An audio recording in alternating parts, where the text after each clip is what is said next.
In today's video, I'm going to teach you how to teach your dog to go to a pedestal. Up, up. So stay tuned.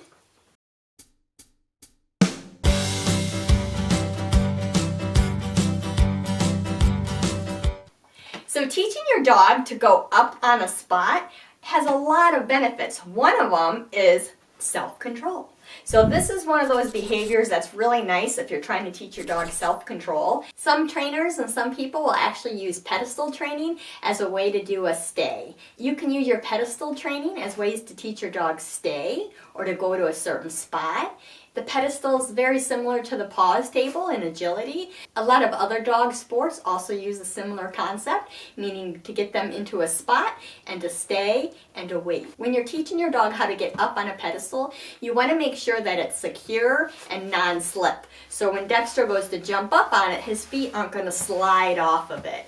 So a lot of times some pedestals that you might see in the stores or in online catalogs are a little slick and maybe made with plastic. Not that those are terrible, but I always put a non-stick mat on top of them. A rubber-backed bath mat works really well in those situations, or if it's your dog's pedestal for life, you can even get a yoga mat and go ahead and cut it to size and glue it down. After you've taught your dog to go to a pedestal, you can also use that to send your dog out to a certain spot.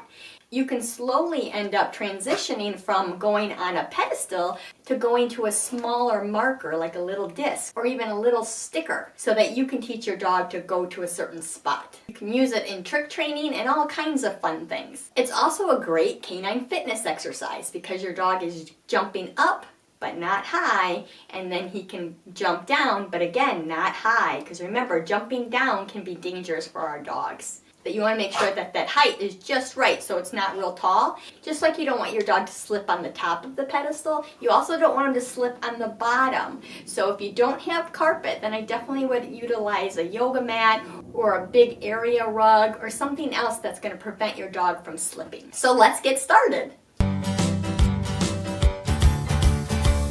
So the first thing is you always want to make sure that your dog has plenty of physical and mental space. So although Dexter is very comfortable at jumping in towards me, a lot of dogs are going to see that as, I can't quite go too far. Oh, I don't want to get too close. Plus, they do need to have a little bit of momentum to get going. So from his position there to jump up this way, he might not be able to make it. So instead, I either need to change my position to be on the side so Dexter can come up, or I can have Dexter come on this side so that we can come up this way or that way. And that's what I'm going to do for the video so that you can see it better. So I'm going to lure Dexter to where I want him. I do have multiple treats in my hand so I can keep on moving so I don't have to reload. When I'm teaching any new behavior, I don't add the cue, meaning pedestal or station or whatever word you want to use, until after I'm confident that I have a really good, reliable behavior. I don't want to attach that cue until it looks like what I want. So I'm going to lure him over here. And again, I want to make sure my pedestal's secure too and not going to fall over. Let's scoot it over so you can see a little better. And what you're going to do at the beginning is you're going to lure your dog 2 feet up. And if you've been practicing paws up, this will be pretty easy. If you haven't been practicing paws up, then go ahead and check out my video and I'll put the link below. And then I'm going to go ahead and get him off. I like to take things nice and slow and get them really comfortable about doing things. So we're going to do paws up. You don't have to say your paws up cue. Just go ahead and lure them up to that position. So we'll lure back up again. And now I'm going to take the food treat and I'm going to go further. I want to make it high. I want to have the food treat high enough so that it encourages him to jump up. And sometimes I have to encourage my dog too. Okay, that's it. Good boy, that's it. Good job! And we can get him a treat for staying there. Now when it comes to your final pedestal training, I want you to visualize what do you want that cue to mean. So if I want to say pedestal and have Dexter jump up on an object and sit, then during this training process, I'm going to work on luring him to a sit as well. That'll become part of the behavior. If, on the other hand, I want to teach my dog pedestal means to get up on the pedestal and just stand there, then I want to reinforce him for standing there and not sitting. So that's what we're going to do. I'm going to work with Dexter on standing and not sitting, which will be a challenge for him. And then 2, think about the pedestal and your dog's natural length. So for this, Dexter's actually going to be bringing his legs in versus his natural stance. So we're going to go to the side again. This time, since he did it so well, instead of treating him up here, I'm going to treat him up over here. For your dog, if it's still new and he's still taking a bit to figure it out, go ahead and treat along the way. Okay. That's a good boy. And remember, I want to keep him standing, so I'm going to go underneath his groin, and I just kind of lift it up here. Good boy. I also have the treat in front of him to kind of keep him in that stand position, and I'm reinforcing him and giving him treats for doing this longer and longer so that he jumps off when I tell him he's done.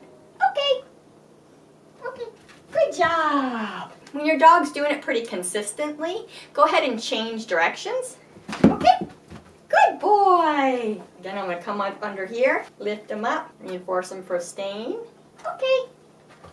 Good job. And again, I'm helping him down, especially because of his mobility issue and him being a senior dog.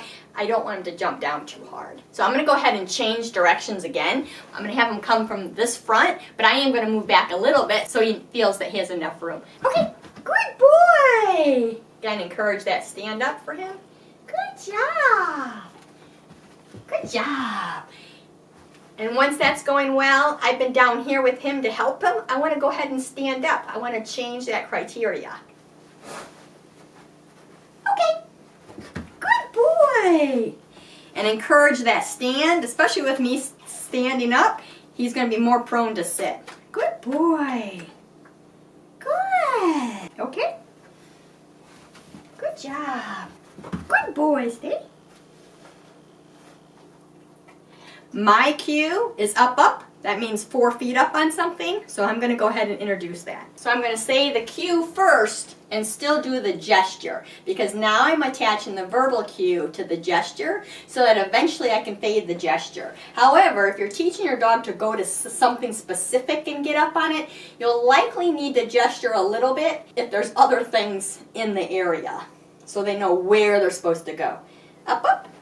Good boy. Good. Whoops. Up, up. Good boy. Stay. Good. Okay. Good job. Good job. Okay.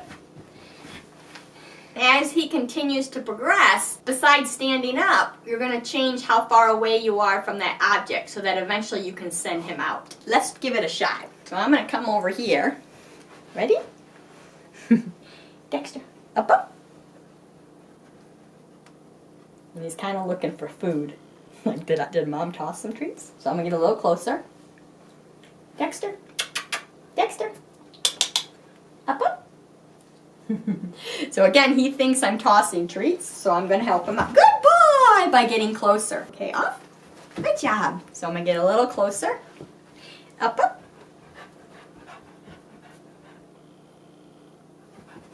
He also knows the circle. Ready? Up, up. Good boy! Okay. We'll do one more. Ready? Up, up. Good boy! So just like anything that you're doing with your dog, especially a behavior like this one, you want to do things short and sweet. This is a pretty physical exercise for your dog. So it's a fantastic way to burn off some of that extra energy. But it is very tiring too, especially if your dog's not used to that. And as you can see, you're incorporating a bit of a stay on this behavior. So it's a great way to help teach your dog some self-control and impulse control. Get them thinking instead of just reacting. So over time and repetitions, you're going to start getting further and further away from that pedestal. So I am going to have him sit and chill out. So if you enjoyed watching Dexter learn how to use a pedestal, please give him a thumbs up. Don't forget to subscribe to the channel, and you can click the bell icon and you'll be notified every time I upload a new video. And if you want to dive deeper into your dog's behavior, training, and care, you can check out my private Patreon page. The link is below. And until next time, remember to pause and enjoy life. And we'll see you in the next video. Say goodbye. Bye-bye. Let me tell you a story about the baddest dog that ever was. Sneaking food from the fridge, tearing up the garbage. He's a goofy old Dexter the dog. He's a bad Dexter the dog, the baddest pup that there